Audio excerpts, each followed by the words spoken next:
আজকে আমি তোমাদের সাথে শেয়ার করতে যাচ্ছি তিনটি স্ট্রবেরির মজাদার খাবার রেসিপি। একটা হলো স্ট্রবেরির লাড্ডু, আর একটা হলো স্ট্রবেরির পুডিং, আর একটা হলো স্ট্রবেরি আইসক্রিম। হ্যালো বন্ধুরা, প্রথমে স্ট্রবেরিগুলোকে আমি ভালো করে পরিষ্কার পানি দিয়ে ধুয়ে নিলাম, তারপরে কিউব কিউব করে কেটে নিলাম। এখন একটা পাত্রে পানি দিয়ে নিলাম, তারপরে একটু চিনি দিয়ে নাড়াচাড়া করতে থাকলাম। তারপরে একটু আগার আগা পাউডার দিয়ে দিলাম যাতে এটা পুডিংটা একদম সেট হয়ে যায়। তারপরে একটু জল দিয়ে নিলাম এবং এটা একদম ফ্রেশ জল নিলাম। দেখো কতটা সুন্দর লাগতেছে। এখন আমার পুডিংটা সেট করার পালা। তারপরে আমি স্ট্রবেরিগুলোকে সুন্দর একটা বক্সে ঢুকিয়ে নিলাম।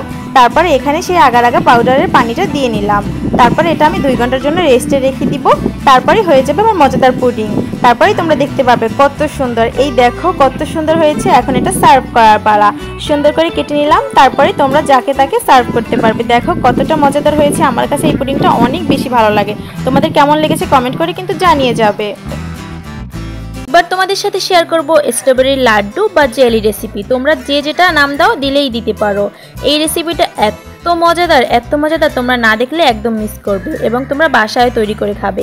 স্ট্রবেরিগুলোকে সুন্দর করে কেটে নিলাম, তারপরে একটা কাঠির ভেতরে সুন্দর করে সবগুলো ঢুকিয়ে নিলাম। তারপরে এখন খাঁটি মধু নিয়ে নিলাম, এটাকে জাল করে একদম ঘন করে নিব। দেখতে পাচ্ছ, মোবাইল স্ক্রিনের দিকে লক্ষ্য করো তাহলেই বুঝতে পারবা। দেখো কতটা ঘন হয়েছে। এখন এইটাকে স্ট্রবেরির গায়ে লাগিয়ে দেওয়ার পালা। সুন্দর করে স্ট্রবেরিকে মাখিয়ে নিলাম। দেখো কতটা মজাদার লাগতেছে।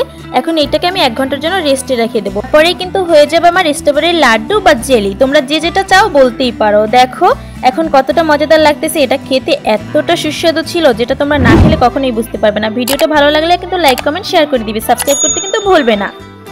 তোমরাও কি আমার মতো স্ট্রবেরি খেতে অনেক বেশি ভালোবাসো? আমি কিন্তু সেই জন্য সারা বছর স্ট্রবেরি সংরক্ষণ করি। সেইখান থেকেই কয়েকটা স্ট্রবেরি নিলাম এবং কয়েকটা কলা নিয়ে নিলাম। তারপরে অল্প একটু দুধ দিয়ে ব্লেন্ডার দিয়ে ব্লেন্ড করে নিলাম।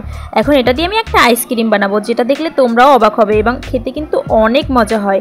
আইসক্রিমের পাত্রে মিশ্রণটা দিয়ে দিলাম, তারপরে কিছু স্ট্রবেরি অর্ধেক করে দিয়ে দিলাম।